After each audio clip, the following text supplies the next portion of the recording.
They laughed when she walked into the tactical operations room. A female SEAL sniper holding command? Absurd. Nobody believed she could lead the team out of an enemy encirclement tightening by the minute. But when the emergency signal blared, 12 heavily armed hostiles closing in on wounded personnel, she didn't wait for orders. She climbed the observation tower, chambered around, wind screaming past her ears. 5 minutes later, the battlefield fell silent. 12 targets eliminated. And the entire unit stood frozen, never to underestimate her again. The forward operating base sat like a grim fortress against the mountain range, dust swirling across the compound as helicopters thundered overhead. Commander Elise Carter stepped off the transport, her tactical gear worn but pristine, her sniper rifle case strapped across her back.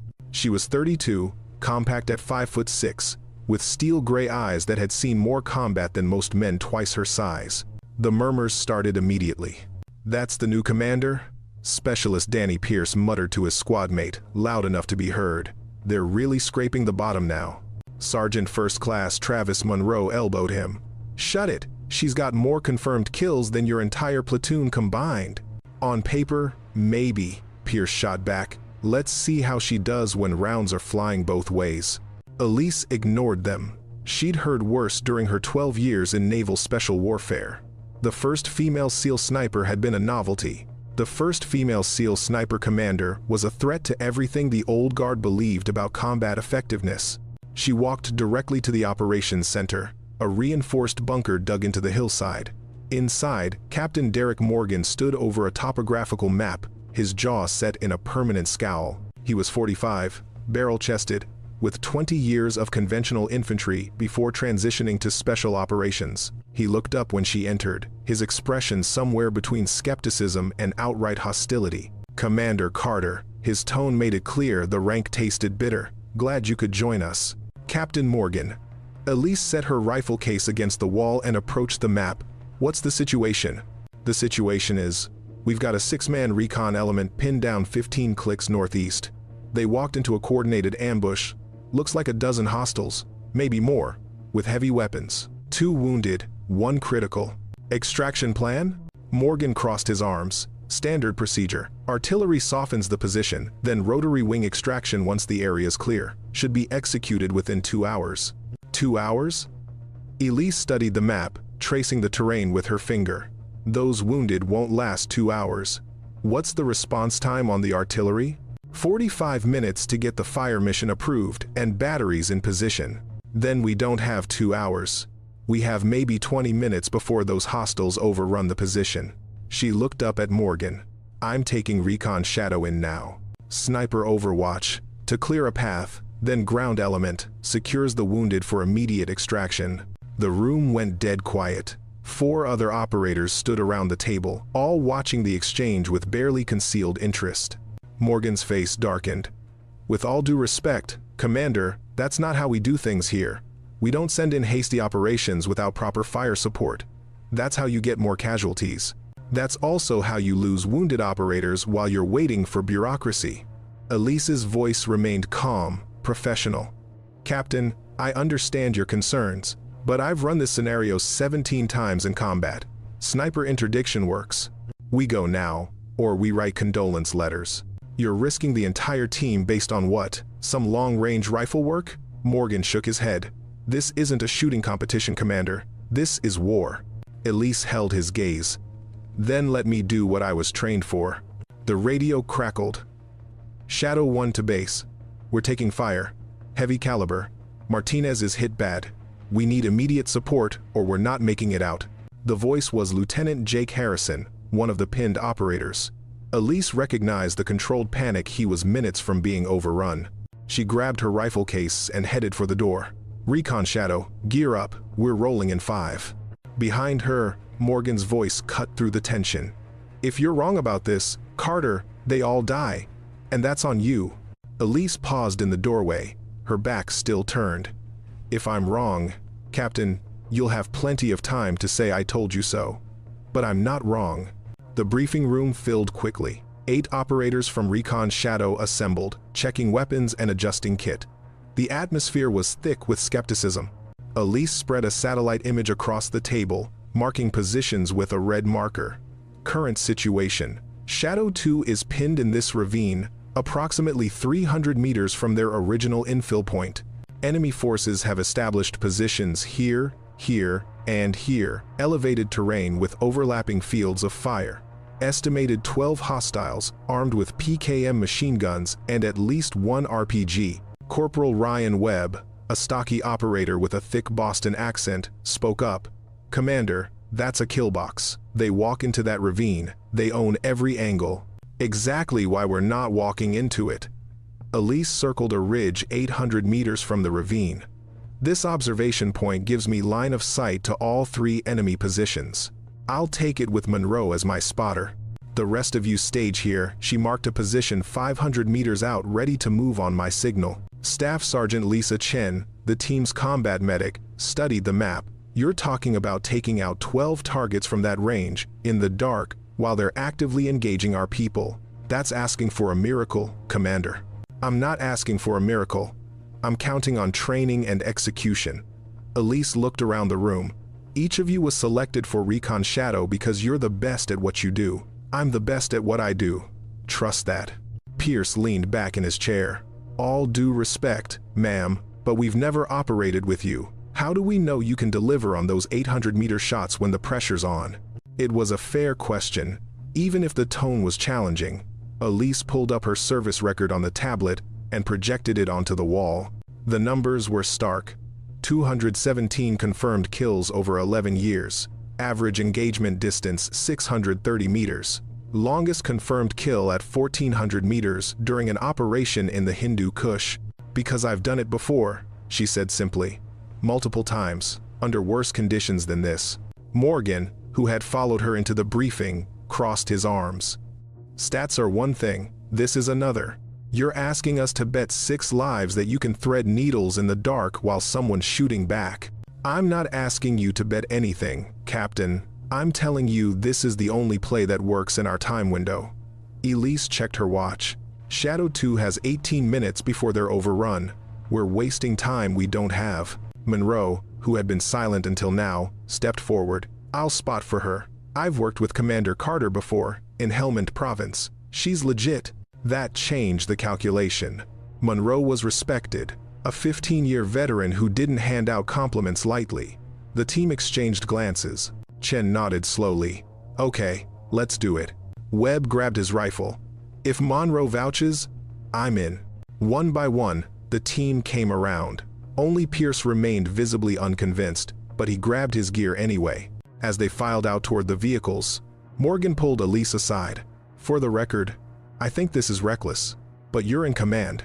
Just know that if this goes sideways, I will make sure everyone knows it was your call." "Noted," Elise replied, her voice flat. "Now let me go save your people." The drive to the ridge took 12 minutes of hard terrain navigation, the armored vehicle bucking over rocks and dried creek beds. Elise sat in silence, running calculations in her head. Wind speed and direction, temperature gradients, elevation differences, every variable that could affect a bullet's trajectory over 800 meters. They dismounted 500 meters from the observation point. The team spread out in a defensive perimeter, while Elise and Monroe moved forward on foot, staying low, using night vision to navigate the rocky slope. The observation point was an old stone structure, probably a shepherd's shelter decades ago, now half collapsed but still offering elevation and cover. Elise climbed carefully, testing each handhold. The structure was unstable, exposed to enemy return fire if they located her position. Monroe climbed up behind her, carrying the spotting scope and rangefinder. Just like old times, except in Helmand we had air support on standby. Elise settled into position, extending the bipod on her rifle and checking the scope mounting. Here we're flying solo. The rifle was a custom Macmillan TAC 338, chambered in .338 Lapua Magnum. Elise had carried it through 4 deployments, knew its exact characteristics at every distance. She checked the elevation dial, confirming 0, then began the setup sequence that had become muscle memory. Monroe glassed the target area through the spotting scope. "I've got 12 heat signatures. 3 at the north position, 4 at the east, 5 at the south. They're organized. This isn't some random militia. Professional." Comms discipline? Tight. They're using hand signals mostly. I see one guy with a radio at the south position. Probably their commander. Elise adjusted her scope's parallax setting and checked the bubble level. That's target 1. Take out the command structure, the rest fall apart. Through the scope, she could see the ravine illuminated by her thermal imaging overlay. Shadow 2 was pinned behind a cluster of boulders, taking sustained fire from 3 directions. Every few seconds, tracer rounds lit up the darkness as the hostiles tried to suppress them. She keyed her radio. Shadow 1, this is Overwatch. I'm in position. Harrison's voice came back strained. Overwatch, Shadow 1. We're getting hammered here. Martinez is unconscious, losing blood fast. We can't hold more than 10 minutes. Copy that. Stand by for target elimination. When I engage, you prep for extraction. Ground element will move to your position. Understood. Just hurry. Monroe fed her the data. Range to south position, 812 meters. Wind 3.5 miles per hour, left to right, 15-degree uphill angle. Temperature 62 degrees. Elise input the corrections into her scope, feeling the familiar calm settle over her.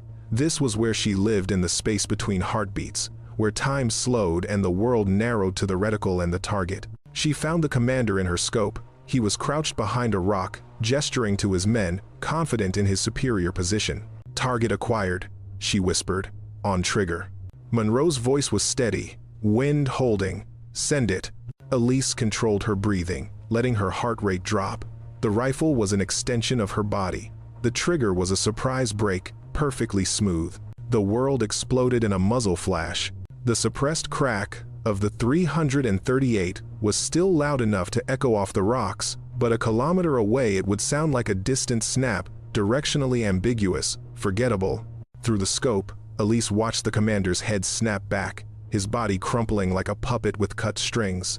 The helmet he'd been wearing now had a clean hole through the reinforced plate. 1 shot, 1 kill. The hostile formation immediately fragmented. Men dove for cover, shouting into radios, trying to locate the threat. They'd been trained well. Instead of freezing, they reacted, but they were reacting to the wrong threat vector. Good hit. Monroe confirmed through the spotter scope. Target eliminated. Remaining 11 are scrambling. Tracking. Elise had already shifted to target 2, a machine gunner at the north position who was sweeping his weapon toward Shadow 2's location. Her crosshairs settled on center mass. She squeezed. The second round flew true. The gunner jerked sideways and fell, the PKM machine gun clattering down the rocks. 5 seconds. 2 targets down. Pierce's voice crackled over the radio from the staging position. Holy Commander, did you just— Stay off the net unless it's critical. Elise cut him off, already tracking target 3. Monroe, I need wind at the east position. Wind 2 miles per hour. Quartering. Range 790 meters. Target 3 was moving, scrambling between rocks, making himself harder to hit. Elise led him by 2 feet, accounting for his speed and the wind drift. She squeezed the trigger as he emerged from behind cover. The round caught him in the upper chest. He went down hard. 3 down, Monroe reported. They're panicking, trying to regroup at the south position. That was exactly what Elise wanted. Panic led to mistakes. She cycled the bolt smoothly, ejecting the spent casing and chambering a fresh round.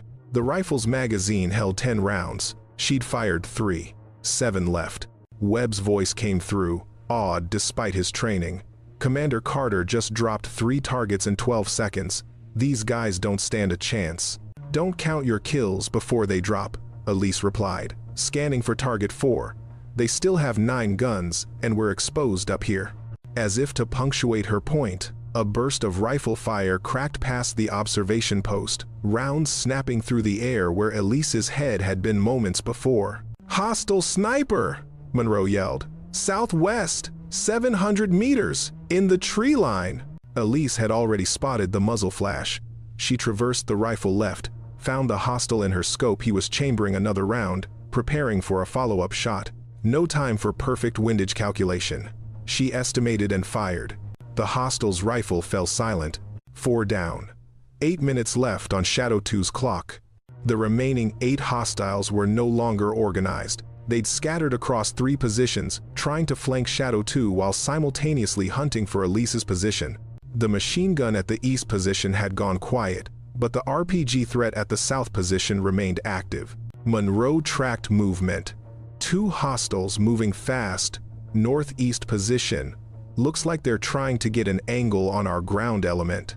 Elise found them in her scope, 2 figures running low across open ground, carrying assault rifles. They were 200 meters apart, making it harder to engage both quickly. But they'd made the fatal mistake of moving in open terrain. She settled the crosshairs on the lead runner, compensated for his forward movement, and fired. He dropped mid-stride. The second runner heard the shot and dove for cover behind a boulder. Smart, but Elise had already calculated his trajectory. She knew where he'd emerge to continue his movement. There was only one route that offered concealment. She aimed at the gap between 2 rocks, waiting. 3 seconds. 4. 5. He broke cover exactly where she'd predicted. She fired before he'd taken 2 steps. 6 down, 6 remaining. 10 seconds elapsed since the first shot. They're breaking formation, Monroe observed. 3 hostiles pulling back from the south position. No, wait. One's carrying the RPG. He's repositioning for a shot at Shadow 2. That changed everything. 1 RPG round into the ravine would kill everyone pinned there. Elise had to take him now. She swung the rifle back to the south position, searching through the thermal scope. There, moving between rocks, the distinctive tube of an RPG-7 across his shoulders. Range, 850 meters. Wind had shifted now, coming from behind her, giving the bullet a slight push. She had to account for that or she'd overshoot. The RPG bearer stopped behind cover, setting up for his shot. Elise could see his hands moving, preparing the weapon. She had maybe 3 seconds before he fired. 2 seconds. Her finger tightened on the trigger. The rifle kicked against her shoulder, the suppressor redirecting most of the blast, but not all. Through the scope, she watched the hostile stumble backward, the RPG falling from his hands and tumbling down the slope. RPG threat eliminated, Monroe confirmed. 7 down, 5 remaining, and they're shit. They're running. They're bugging out. It was true. The remaining 5 hostiles were abandoning their positions, sprinting toward a vehicle position 800 meters south. Their morale had shattered. They'd lost more than half their force in under 3 minutes to an invisible enemy. For all they knew, they were facing an entire sniper platoon. Chen's voice came through. Should we pursue? Negative, Elise replied, already scanning for any stragglers. Let them run. Our priority is Shadow 2, ground element. Move now. I'll cover your approach. The recon Shadow team broke from concealment and moved fast toward the ravine, weapons up, using the terrain for cover.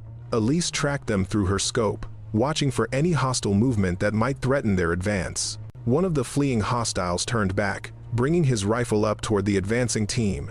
Elise's crosshairs found him instantly. She fired. 8 down. The other 4 kept running and disappeared into the darkness. Elise let them go. Mission was rescue, not annihilation. Overwatch to Shadow 1. Ground element inbound to your position. Prepare for extraction. Copy, Overwatch.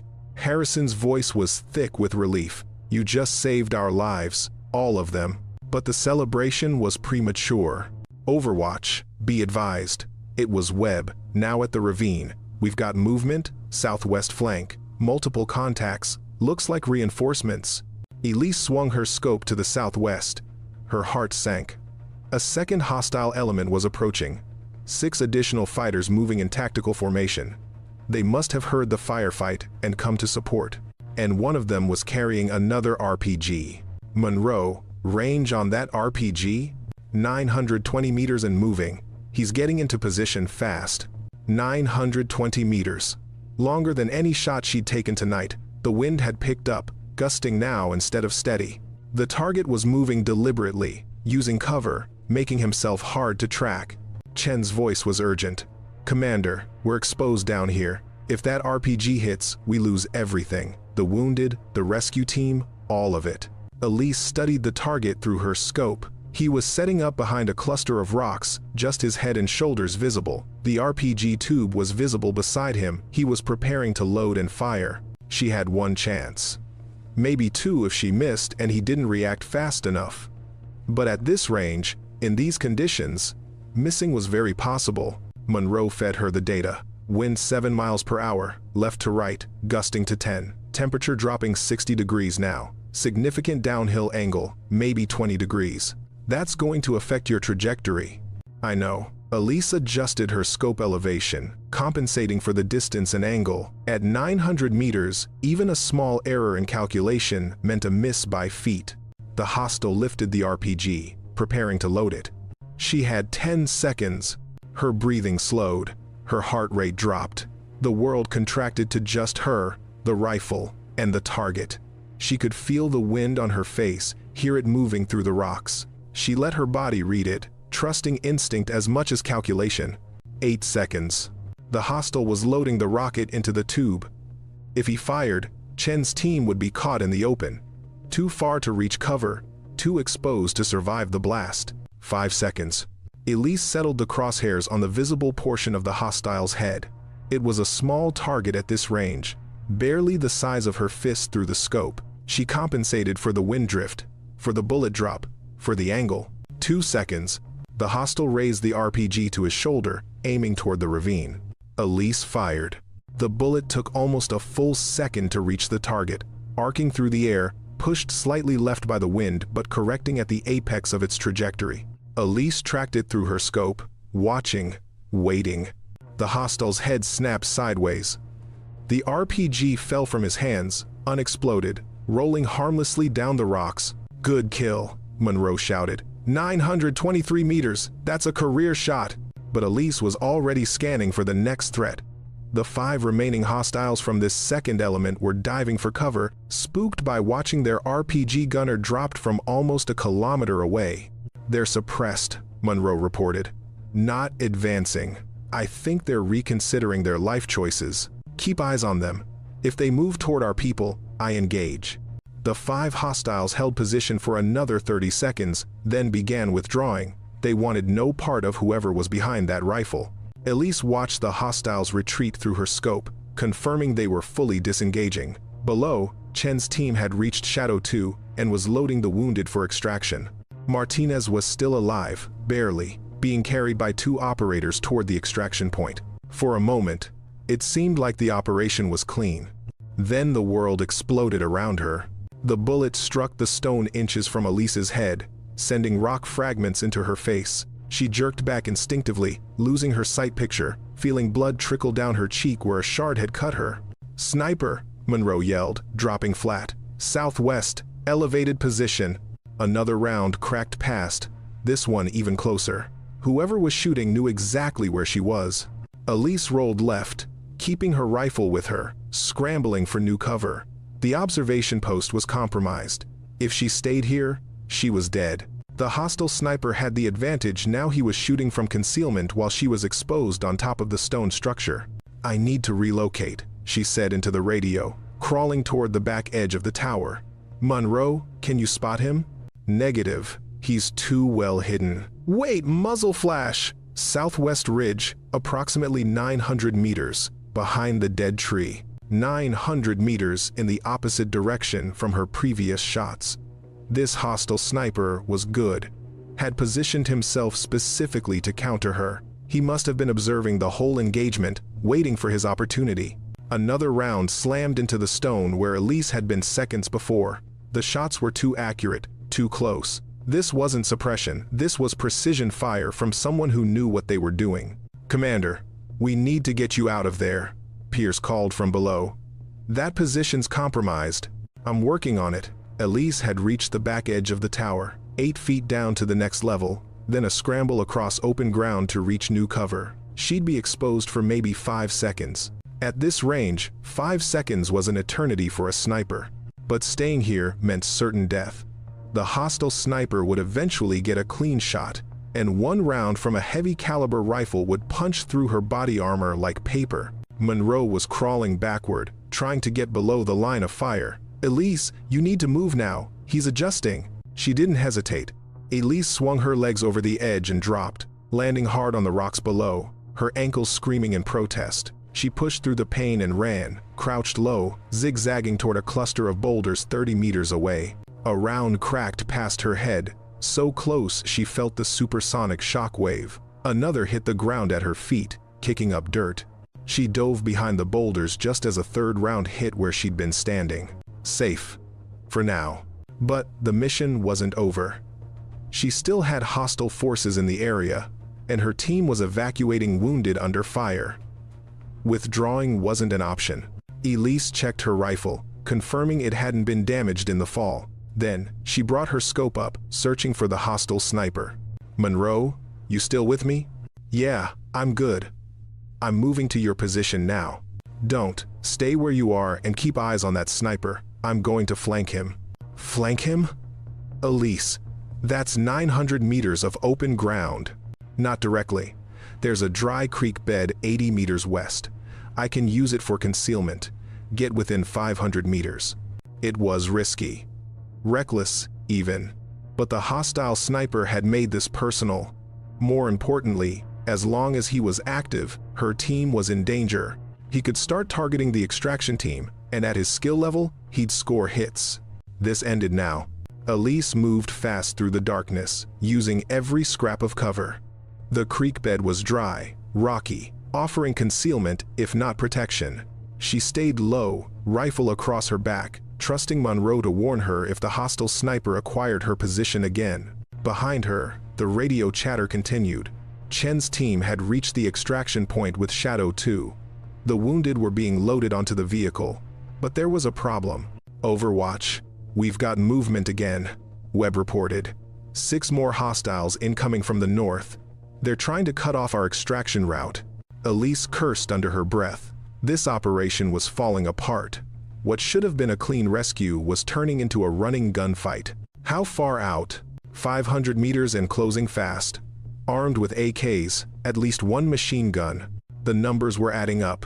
12 hostiles initially, 8 she'd eliminated, 5 from the second element, now 6 more. 23 total hostiles in the operational area, far more than the initial intelligence had suggested. They were outnumbered and outpositioned. Elise reached a ridge that overlooked the northern approach. Through her scope, she could see the 6 hostiles advancing in a tactical wedge, professional and coordinated. They'd be on top of the extraction team in minutes. She keyed her radio. "Chen, you're about to have company. Get those wounded in the vehicle and get ready to move. I'll buy you time." "Commander, you're 1 rifle against 6 contacts. The math doesn't work." "Trust me, the math works fine." Elise settled into a prone position, extending her rifle's bipod. She had 7 rounds left in the magazine, 6 targets, 1 round per target, no margin for error. The range was 600 meters, far enough that the hostiles wouldn't immediately know where the fire was coming from. She found the lead hostile in her scope, the one carrying the machine gun. First shot, the machine gunner dropped. The formation scattered, diving for cover, trying to locate the shooter. But Elise was already tracking the second target, a hostile moving toward a boulder. Second shot. He went down before reaching cover. Now they were firing back, but wildly, no clear target. Rounds cracked overhead, nowhere close. Elise ignored them and found her third target. Third shot. Clean hit. 50 seconds had elapsed. 3 down, 3 remaining. The surviving hostiles were retreating now, realizing they were being systematically eliminated. One of them tried to run across open ground. Fourth shot. He didn't make it. 2 left. They'd gone to ground behind rocks, no longer visible. Elise waited, patient, knowing they'd have to move eventually. The extraction vehicle's engine was starting. They'd hear it, know their window was closing. One hostile broke cover, sprinting toward better position. Fifth shot. He collapsed mid-run. The last hostile stayed hidden, smart enough to know moving meant death. But Chen's team was pulling out, the vehicle beginning to roll. In 30 seconds, they'd be clear, and this hostile would be left behind. Elise kept her scope on his last known position, waiting. 20 seconds. 10 seconds. The vehicle was moving faster now, bouncing over the rough terrain, carrying the wounded to safety. The last hostile stood up, frustrated, knowing he'd been left behind. He raised his rifle toward the departing vehicle in a last act of defiance. Elise's final shot took him before he could fire. She cycled the bolt, ejecting the last spent casing, magazine empty. 6 hostiles eliminated in under 5 minutes. Extraction team is clear, Chen reported. Shadow 2 and casualties are secure. Commander, I don't know how you just did that, but thank you. Elise didn't respond. She was already moving again, working her way toward the hostile sniper's last known position. She reloaded her rifle with her last magazine, 10 fresh rounds. Monroe's voice crackled through. Elise, I lost visual on that sniper. He's gone quiet. He's hunting me. Knows I'm a threat. She scanned the ridge through her scope, looking for any sign of movement. Keep scanning. He's still out there. For 3 minutes, nothing. The battlefield had gone quiet, except for the distant sound of the extraction vehicle growing fainter. Shadow 2 was safe. The immediate threat was neutralized, but the hostile sniper remained. Then Monroe's voice, urgent. Movement, southwest 800 meters. He's relocating, wait, he's setting up again. Elise, he's got a bead on your position. Elise dove sideways just as a round cracked past her head. She hit the ground rolling, came up behind new cover, rifle already tracking toward the hostile's position. There, a figure behind the dead tree, partially concealed, but not enough. Through her thermal scope, his body heat signature was clear. They saw each other at the same instant. Both rifles fired simultaneously.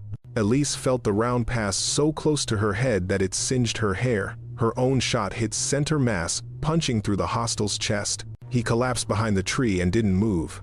The battlefield fell silent. Elise remained in position for another 2 minutes, scanning for additional threats, confirming no movement. Monroe worked his way to her position, carefully, weapon ready. You okay? He asked when he reached her. Yeah.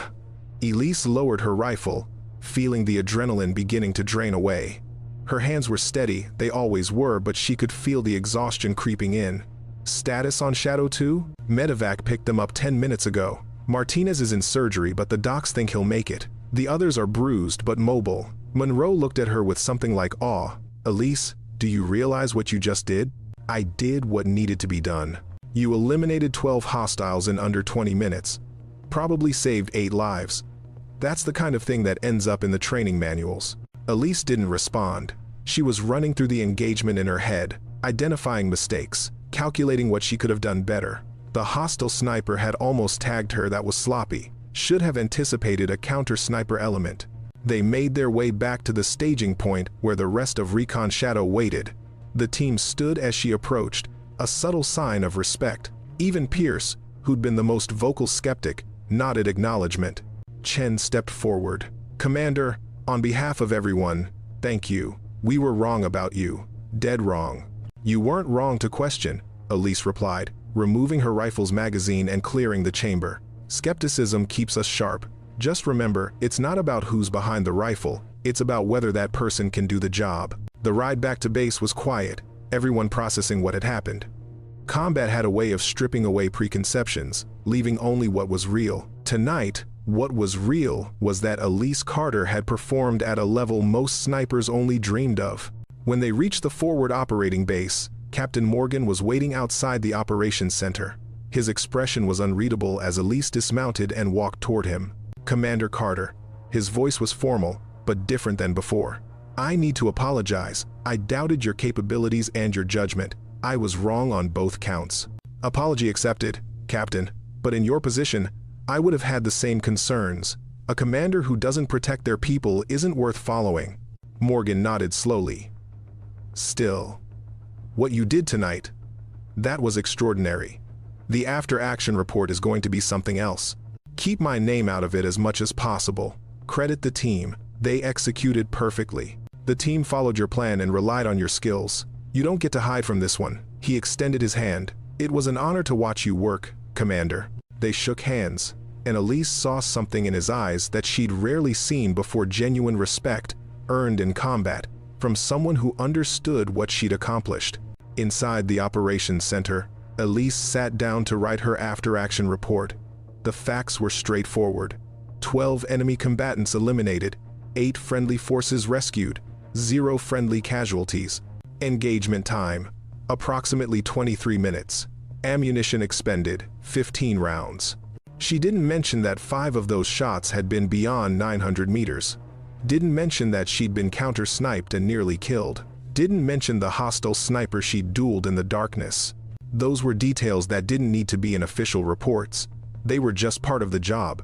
3 days later, Elise was summoned to a video conference with Naval Special Warfare Command.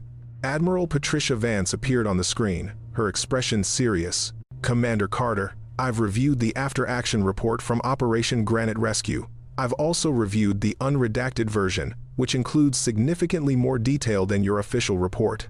Elise kept her face neutral. "Ma'am, 12 confirmed eliminations. 1 sniper, 23 minutes. Those are unprecedented numbers for a single operator in a direct action scenario." The Admiral paused. "You've been recommended for a Silver Star. The nomination has been approved at every level up to my desk. With respect, ma'am, I'd prefer the recommendation be withdrawn. My team." "Your team did excellent work," Vance interrupted, "and they're all receiving commendations, but you don't get to diminish what you did. That's not humility, Commander. That's denying reality." Elise said nothing. Vance leaned forward. "Do you understand the impact of what you accomplished? You proved definitively that gender has no bearing on combat effectiveness at the highest levels of special operations. You've opened doors that were welded shut." "I just did my job, Admiral." "You did your job at a level that will be studied for years. Your engagement with that hostile sniper, the one you conveniently left out of your report, was captured by drone footage. We have it all. The parallel shots, both of you firing simultaneously, you walking away while he didn't. That's the kind of thing that becomes legend." Elise shifted uncomfortably. She'd never wanted to be a symbol, just a sniper. "Permission to speak freely, ma'am?" "Granted. I don't want to be held up as some example of female capability. I want to be evaluated on the same standards as everyone else. The moment my gender becomes the story, I become a token instead of an operator."